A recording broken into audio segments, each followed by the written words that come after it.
يا صباح الفل، يا صباح النشاط والحيوية. طبعا زي ما انتوا شايفين كده معانا شوية مواعين حلوين، هنروقهم وهنروق المطبخ الحلو ده اللي ما بيخلصش ابدا. وهننضفه، هننضف الرخامة وهنعمل الاكل. وخليكم معايا مكملين. بس قبل ما نبدأ الفيديو، دي قناتي، قناة الاكل حكايات. اتمنى لو اول مرة تشوفيني تشتركي في القناة وتفعلي الجرس عشان كل ما انزل فيديو يوصلك كل جديد، وتحطي لايك، ما تنسيش اللايك فضلا منك وليس امرا. اول حاجة هنعمل ايه؟ هنمسك الرخامة ننضفها ونمسحها. وبعد ما نمسحها الاول ونروقها كده ونخليها حلوة ومنورة كده وامورة، كل المواعين اللي عليها طبعا هناخدها للحوض عشان نغسلها. هنمسك علب السكر والشاي بالمرة، قلت افضيهم واغسلهم مع المواعين بالمرة. ما هو يوم النظافة يوم الكركبة. نضفت كده الرخامة زي ما انتوا شايفينها ولمعتها، وهدخل على المواعين اللي في ايه، في الصفاية. الصفاية دي يا جماعة والنعمة ما بتفضى ابدا ابدا. نفسي اشوفها فاضية، ما بتلحقش يعني. قبل ما تفضى منها لازم نفضيها عشان نرص المواعين التانية. انا عايزة اقول لكم ان المطبخ ده انا بنضفه بالليل وبخليه كده فله بيلمع. بس بقوم الصبح الاقي الحوض مليان مواعين، الرخام عليها مواعين. يعني جت منين معرفش، بحس ان الحوض بيولد، المطبخ بيولد مواعين. اللي شارب في كوبايات، اللي في اكل في اطباق وايه، وركن اقوم الصبح الاقيه بسم الله ما شاء الله. ما علينا. مسكنا بقى الصفاية، غسلناها بعد ما خلصنا منها المواعين وايه، وشيلناها عشان نغسل المواعين نحطها الجديدة فيها. اول حاجة المواعين دي كلها مش مواعين اكل بس، لا، انا نظفت التلاجة وفضيت منها الحلل اللي موجودة والاطباق واي حاجة فيها، عشان خاطر ايه، اوسع مكان احط اكل وانضفها، وما اخليش الحلل تبقى الحلة كبيرة وتبصي فيها ما تلاقيش فيها غير طبق، طبق ملوخية، طبق بامية، طبق فاصوليا، اللي ايه، اللي انت طبخاه. بصوا يا جماعة، أنا بكلمكم بكل صراحة يعني. اللي بيحصل معايا وبصوره هو ده الطبيعي في حياتي بصراحة، يعني مش ايه، ما بكدبش عليكم. يعني أنا حلل الطبيخ دي بمسكها هدلقها، لا ما بدلقهاش. نعمة ربنا، وخصوصا اللي احنا فيه الأيام دي، ما ترميهاش. أنا بمسك الحلل لو في طبق مثلا فايض مني أكل، بحطه في حلة صغيرة بحيث اللي عايز حاجة ياكلها يسخنها وياكلها، يبقى فيه موجود، لكن ما نرميهاش. غير كده، ان الايام دي لازم نحافظ على نعمة ربنا والاكل، عشان خاطر الغلا اللي احنا فيه ده. ما ترميش الحاجة على طول اول باول، لا، خليها. ممكن ابنك يجوع، بنتك تجوع، تلاقي طبق تاكله تسخنه موجود. فاحنا ايه، ما نرميش، ما تقوليش لا ده طبق لا هرميه ملهوش لازمة. لا، ما انت ممكن تكوني لسه بتحضري في الاكل وهو جعان، هيقولك انا عايزه اكل يا ماما، هتجيبي له منين وانت لسه بتسوي في الاكل؟ يطلعوا يسخنوا ياكلوا، الموجود يسد. طبعا انا ايه، بعد ما فضيت التلاجة وفضيت الحلل اللي فيها، حطيت كده شوية المواعين قدامي وقلت تعالوا بسم الله ما شاء الله عليكم، شوية اطباق على شوية كوبايات. اللي شارب شاي، اللي عامل حلويات في الكوبايات بيخترع، اي حاجة اي حاجة في اي حاجة، المهم ان في مواعين لازم اغسلها. بعد كده جبت علب السكر بالمرة، كل فترة بفضيهم يا جماعة. لازم تفضي علب السكر، اكتر حاجة علب السكر والشاي لازم يكونوا نضاف على طول، عشان خاطر السكر والشاي فيهم ميبقاش ليه ريح. بفضيهم كده وبغسلهم واسيبهم لغاية ما يتصفوا خالص وينشفوا، وبعد كده برجع احط فيهم السكر والشاي. بعد ما احنا بنحط الحاجة كده وبنخلصها وننضف ونحط المواعين ونرصها، لازم تنضفي المكان الحوض، لازم تنضفي الرخامة، تنضفي البوتاجاز، تنضفي الأرضية، بحيث انك تطلعي من المطبخ مش بس غسلة المواعين، انت منضفة الحوض ومنضفة البوتاجاز ومنضفة الأرضية ومخلصة ومشطبة المطبخ كله، ما ترجعلوش تاني. ليه؟ عشان خاطر تحس انك انت انجزتي خلصتي حاجة. ما انت لو غسلت المواعين وسبت الحوض وسبت البوتاجاز هترجعي كأنك ما عملتيش حاجة. سبت الأرضية برضه هتحسي ان في حاجة ناقصة في المطبخ، انت ما غسلتهاش، ما نضفش كويس. لكن لما تعملي كل حاجة وتلمعيها كله مع بعضه، هتلاقي نفسك انت انجزتي وخلصتي حاجة بحاجة. تخلصي المطبخ تطلعي تشوفي الشقة، لو خلصت الشقة قبل المطبخ تدخلي على الأكل بعد ما تخلصي. أنا طبعا زي ما انتوا عارفين أنا بحب أخلص الشقة الأول وبعد كده أدخل على المطبخ. هتقولي ليه؟ هقول لكم معرفش، أنا كده برتاح، بحس إن أول ما خلصت الشقة ودخلت على المطبخ نفسيتي استريحت. فايه فلازم اخلص الشقة الاول وبعد كده ادخل على المطبخ. بعد ما احنا خلصنا مواعيننا كده وغسلناهم، هنغسل كده زي ما قلت لكم الحوض، وهنشوف بقى هنعمل ايه. هتشطفي كده الرخامة والحوض اول باول، واغسلي الحوض اول باول عشان خاطر ما ي- ايه لونه ما يغيرش معاكي، وخصوصا الحتة اللي من تحت كده المصفى بتاعت الحوض، حشيها واغسلي من جوه عشان ما تعملكيش ريحة وحشة. ساعات تحس ان في ريحة وحشة في المطبخ وتبقي انت مش عارفة منين، هو من مكان المصفى انك انت بتنسي تغسليه عشان بواقي الاكل. لكن انت لو غسلتيها اول باول مش هتبقى لها ريحة ولا اي حاجة. هنيجي بقى معايا ايه؟ معايا 2 كيلو سمك، قلت بقى اروق عليهم النهاردة واعمل لهم اكلة سمك حلوة. رحت بقى جبت من بتاع السمك 2 كيلو سمك زي ما انتوا شايفينه. بسم الله ما شاء الله، السمك يا جماعة رخص رخص خالص، الكيلو ب60 جنيه بس، يا بلاش. قلنا يلا هنجيب 2 كيلو مالهم حلوين وزي الفل، وبصوا وعشوهم وتمام التمام. وعايزة اقول لكم والله زاد منهم، يعني اللي انتوا شايفينهم دول فاض منهم، ما كلوش السمك ده كله.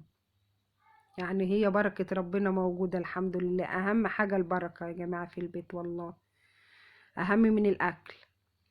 لما تكون في بركة هتلاقي كل حاجة ربنا مبارك فيها، حتى لو قليل ربنا هيبارك وهيفيض منها، اهم حاجة البركة. جبت كده السمك زي ما انتوا شايفين، انا بنضفه وبغسله غسلة حلوة، وبعد كده ايه بتبله. الله يرحم الماكريل، والله يرحم الايه الكابوريا. معايا بنتي بصوا ما بتحبش لا البلطي ولا الماكريل ولا اي نوع، عايزه كابوريا بس، عايزه كابوريا. طب اجيب منين يا جماعه دلوقتي كابوريا؟ كفايه عليا الدروس والمدارس والله، دي بس لوحدها تكفي، لا اكل ولا شرب. كلت من البط، ما اتكلمتش، كلت زي الفل ولا فتحت بقها، قالت لي حلو زي العسل يا ماما. ما بتقدرش تتكلم في الايام اللي احنا فيها دي، مش هتتكلم.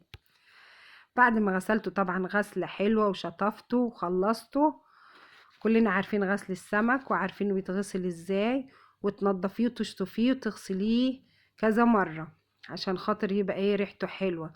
هو السمك اصلا انت تجيبيه تبقى عارفة الراجل اللي بيبيع السمك من ريحته، يعني تدل عليه من ريحته الحلوة، السمك ريحته حلوة تعرفي ان السمك ده حلو. جبت بقى معلقة كبيرة توم مفروم، عليها معلقة صغيرة من بهارات السمك، عليها معلقة صغيرة فلفل اسود، حبة شطة. ودورت على الكمون، لقيت الكمون الحمد لله خلصان، قلت مش مشكلة يعني، لو ما حطيناش كمون اللي هيحصل هنشوف. حطيت كده حبة الملح وحبة خل وايه وتلات ليمونات او 4 ليمونات، انا بحب الليمون كتير في خلطة ايه السمك، بيبقى حلو بيديها طعم. قلبت كده التوم مع الكمون، لا كمون مفيش، التوم مع الفلفل الاسود مع البهارات السمك مع الشطة مع الليمون مع الخل، وفتحت كده ايه فتحة في السمك زي ما انتوا شفتوا كده عشان خاطر التتبيلة تدخل جوه اللحم، وايه وتخلي اللحم كله حي من بره ومن جوه، مش من بره بس ويبقى من جوه مسخ وملهوش طعم، لا من بره ومن جوه. افتحي كده فتحة فيه وتحطيه، هيبقى كله ايه حي من بره ومن جوه.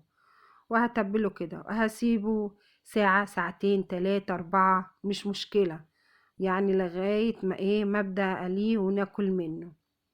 كل ما تسيبيه كل ما يحلو اكتر. هنحيقه كده وهنركنه على جنب. طبعا السمك ما بياخدش وقت، وما بياخدش وقت في القلية، يعني هو يعني لحمه ما بيستحملش. هنعصر كده ليمونة عليه من بره، وهنرش عليه برضو شوية ملح، ما انت لازم زي ما حيقتيه من جوه تحيقيه من بره عشان يبقى طعمه والايه والجلد بتاعه من بره طعمه كده حي وحلو. هنرش كده رشة ملح، انا عارفه ان كلكم شاطرين في السمك وايه يعني اسهل اكله هي السمك، بس بناتنا الحلوه الجديده اللي لسه داخله المطبخ في ما بيعرفش يعمل السمك او ما بيعرفش التتبيله بتاعته، فجايز واحده تكون عايزه تعرفها تسمع الفيديو تتعلم منها. هنغطيه كده بستريتش وهنركنه زي ما قلت لكم ساعه ساعتين 3. طبعا عايزين حاجه حلوه يا ماما. طب ايه الحاجه الحلوه اللي مش مكلفه يا جماعه دلوقتي؟ قولولي والله، يعني مش عارفه. فكرت قلت ايه، بس هو ابني بيحب ايه الجلاش، قال لي اعملي لنا جلاش، انت ليكي زمان ما عملتلناش جلاش حلو. قلت لهم يا سلام، عينيا، يا سلام، هعمله لكم على طول. جبت لهم بقى ايه ب10 جنيه، شايفين دول ب10 جنيه، ب10 جنيه فول سوداني على جوز هند على زبيب على كل عندك مكسرات خير وبركة، اعملي بقى انتي.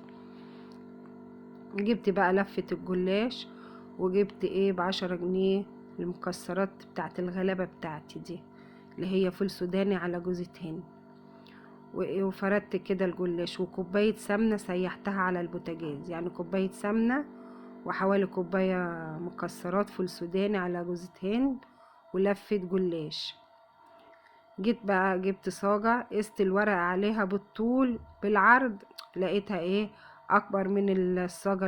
الورقة بالطول، مش ايه مش مربعة. قلت خلاص يا بت اعملها بالطول. حطيت كده كل ورقة افردها وادهنها، كل ورقة افردها وادهنها عشان خاطر تبقى مورقة معاكي ومش من جوه ايه مكتومة.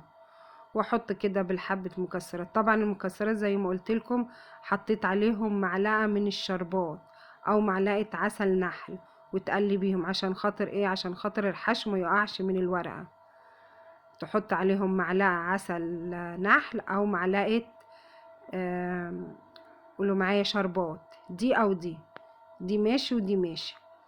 طبعا حطيت الورقة بالطول برضو ايه ما نفعتش في الصاجة، حطيتها بالعرض. جيت بقى تاني مرة برضو حطيت الورقة ودهنتها. اهم حاجة تدهني ورقة ورقة، مش لازم تكتري سمنة عشان خاطر ما يبقاش تقيل معاكي. لو انت مش حباه زي ما انت شايفة كده يا دوبك بدهن الفرش عشان ما بحبوش برضو تقيل، وولادي برضو ما بيحبوهوش تقيل. وهحط كده الحشو اللي احنا عملناه بمعلقة سمنة معلقة عسل او معلقة شربات عشان خاطر ما يقعش من الورقة. ما تجيش كده تقطعيه وانت ماسكه صباع الجلاش تلاقي المكسرات وقعت منك. هنرص كده لغايه ما نخلص ورقه الجلاش. طبعا الصاجه اللي انا تعبت فيها وحطيت بالطول وبالعرض لقيتها ايه يا دوبك نص ايه الصاجه لفه الجلاش مش مكملاها. طب هحط صاجه لده كله؟ قلت لا يا بنت هاتي بقى ايه الصينيه الاصغر شويه. جبت الصينيه الاصغر شويه لقيتها ايه جايه مظبوطه عليها. قلت بس يا ما انت كريم يا رب الحمد لله. حطيتها كده ورصيتها وقطعتها صوابع زي ما انتوا شايفين. اسهل من الجلاش مفيش، وغير كده مضمون ويطلع لك زي الفل، وطعمه عايزه اقول لكم زي العسل، والله كان طعمه زي العسل فعلا بجد. هقطعه كده بالسكينه. اهم حاجه انك تقطعيه قبل ما تحطيه الفرن عشان خاطر ما تعرفيش تقطعيه بعد ما تطلعيه، لكن كده التقطيعه هتقعد زي ما هي وهتطلعيه الصباع بصباعه.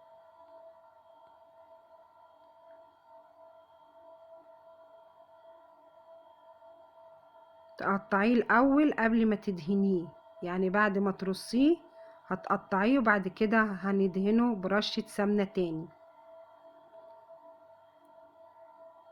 اهو من فوق كده، تدهنيه كله برشة سمنة.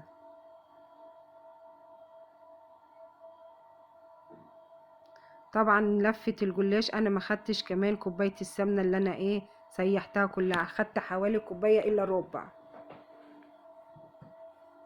بس. والفرن تكون سخنة. هحطه ايه في الشبكة في النص على درجة حرارة 180. طيب لو انا حطيته لو على درجة حرارة، طب الشربات الاول قبل ما اقول لكم على الفرن.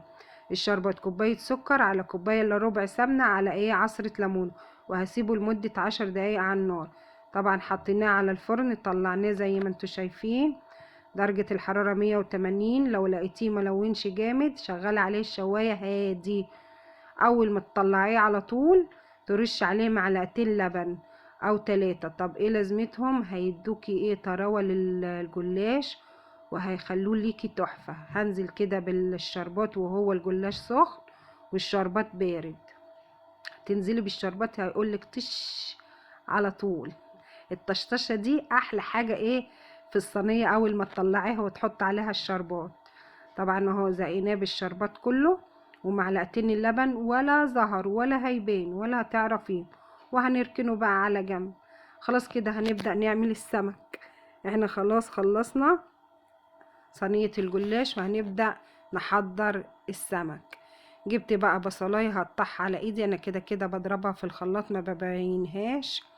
فايه قطعتها على ايه، هنجيب كبة ونوسخ الكبة ولسه عايزين نغسل الكبة يا جماعة تاني. احنا هنعمل الايه البصلايه على ايدينا، قطعناها كده في حبة زيت حلوين وهنحط معاهم معلقة سكر. معلقة سكر، ما تخافيش مش هتبان ولا ليها اي طعم. طب امال ايه لازمتها؟ لازمتها هتكرملك البصلة.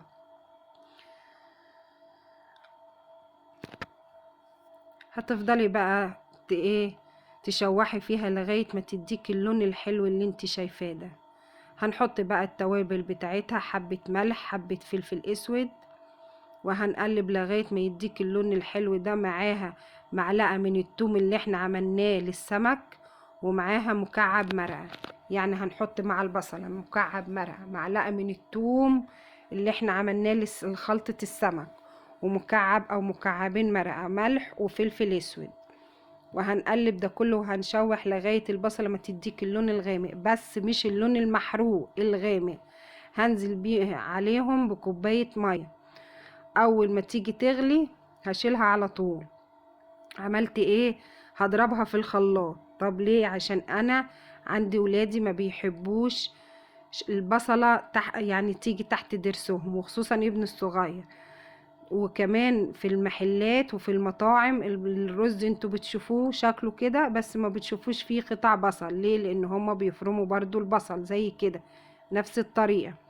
فهنيجي بقى نحط معلقة زيت وهنشوح الرز عشان خاطر ما يعجنش معايا. انا بحب اشوحه، ما بحبش احط في المية الرز على طول.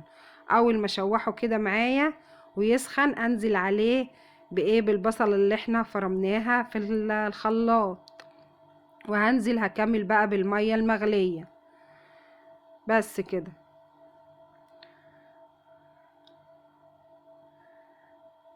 بعد ما حطيت المية المغلية البراد الغطا بتاعه طار مني الحمد لله.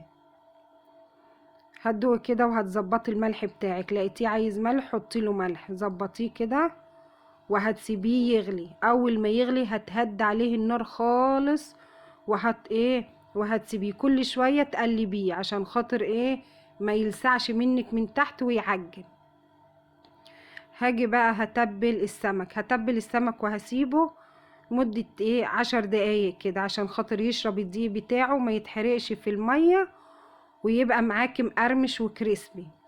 يعني الخطوة دي حلوة والتكاية دي اعمليها. اول ما تتبلي السمك سيبيه لمدة 10 دقايق هيحن على بعضه ويشرب الدقيق. لا الزيت بتاعك هيتحرق والسمك هيطلع معاكي مقرمش وكريسبي. انا بحط حبة دقيق يا جماعة صغيرين، كل ما تحتاجي حطي، ما تحطيش الدقيق خسارة وبعد كده ترميه. لان طبعا احنا تتبيلة السمك لما نتبل السمك بالدقيق مش هينفع تعملي بيه حاجة تاني، الدقيق خلاص. فاحنا ليه؟ احنا لازم نخلي بالنا عشان خاطر خسارة انك ترمي الدقيق بعد ما تخلصي السمك. كل ما تحتاجي حطي بالحبة. انا بحط كده بالحبة، وكل ما احتاج هحط حبة تاني. بس انا ما احتاجتش على فكرة، انا عملت باللي في الصينية دول على فكرة، ما عملتش تاني. ايوه لازم يا جماعة نخلوا بالنا ونوفر وما نبذرش. اه خليكم شاطرين. هنرص كده وهنحطه وهسيبه في التلاجة حوالي 10 دقايق. في الايام اللي احنا فيها دي وكل ما تنزلي تلاقي سعر جديد لكل حاجة لازم نوفر. هو حد كان يصدق ان كيلو الدقيق يوصل 23 و20؟ وعايزه اقول لكم ان انا جبت دقيق الكيك ب26. ليه يعني؟ ليه؟ يلا هنيجي بقى، جبت كيس طحينة ب5 جنيه، طحينة جبتها زي الفل، 5 جنيه كفت وأدت الغرض وفاض منها كمان. مش قلتلكم أهم حاجة البركة؟ أهم حاجة البركة، سمي وإن شاء الله ربنا هيبارك في الحاجة. جبت كده معلقة صغيرة توم مفروم، حطيت كيس الطحينة اللي أنا جايباه، وإيه وقلبت. بعد كده إيه حطيت حبة ليمون مع حبة مية، حبة ملح، وأقلب. الطحينة طبعا سهلة ما فيهاش أي حاجة، بس في ناس بتحب تشوفها، بتحب تشوف بتتعمل إزاي. تظبطيها كده، حبة ليمون، حبة يعني ليمونية، معلقة كبيرة خل، حبة كمون، حبة فلفل اسود، وشوية مية، وتظبطيها بس. وهتشوفيها السمك بتاعها ايه في ايدك. والله حباها تقيلة سيبيها تقيلة، حباها خفيفة سيبيها خفيفة زي ما تحبي. بس هي يعني ايه، احلى حاجة وسط، ولا هي تقيلة ولا هي خفيفة. حسيتها كده لسه عايزة ملح، حطيت لها حبة ملح وظبطتها، وايه وتمام التمام. تمام تمام. أكلة خفيفة ومش مكلفة للغاية، يعني مش تمن الفراخ ولا اللحمة ولا الكلام ده. برضو السمك أرحم، وكمان ولادي بيحبوه. طبعا لو ولادك بيحبوا السمك ما تتأخريش، ما تكسليش، روح هاتيلك 2 كيلو ان شاء الله، يا رب كيلو ونص. مش لازم تجيب السمك الكبير خالص، هاتي السمك الوسط، كل سمك ليه سعره. هاتي السمك، اي سمك انت شايفاه حلو صغير مش مشكلة، بس المهم يكون سعره حلو، تقدري تجيبيه على قد امكانياتك، على قد ايدك. مش لازم لو ولادك بيحبوا مثلا الكابوريا ولا الجمبري والايام دي مش في ايدك، مش لازم تقولي لا مش هجيب لا، بدلي لهم، عوضي لهم باي نوع تاني. والله اول ما هيلاقوه قدامهم وهتعملي ليهم وهتطلعي ليهم هياكلوه وهيعجبهم، مش هيقولوا لك لا خالص. اهو شايفين لونه ومقرمش وكريسبي وزي الفل. ولا الرز اهو فلفل، بصوا حبه بحبايته، ولا معجن ولا فيه بصل باين هيضايقك ولا اي حاجة، ولونه تحفة. اكتر حاجة اولادي بيحبوها والله يا جماعة هو الرز الصيادية. شايفين الاكل اهو، حاجة بسيطة بس حلوة. نيلس، بصوا 2 كيلو سمك عشونا واكلونا وفاض منه، والله التاني يوم كلوا منه تاني. عايزه اقول لكم يعني انا اليوم وقع عليا بايه ب30 جنيه، لاني خاطر زاد وتعشوا بيه تاني يوم. يعني عملت لهم منه ايه اللي فاض، عملت لهم منه صينيه، يعني شفتوا ازاي، وكلوها والحمد لله، وكانت بركه ربنا كتيره والحمد لله. متقفيش على اي حاجه وقول الحمد لله، اللي تجيبيه كله كويس. وادي الجلاش فضيته من الصينيه، حطيته في طبق عشان اركنه على جنب على الرخامه بعد ما ياكله. اللي حابب يجيب منه يحليه ياكل عادي في اي وقت، وهم بيسهروا بالليل بياكلوا. رز زي ما انتوا شايفين اهو مفلفل.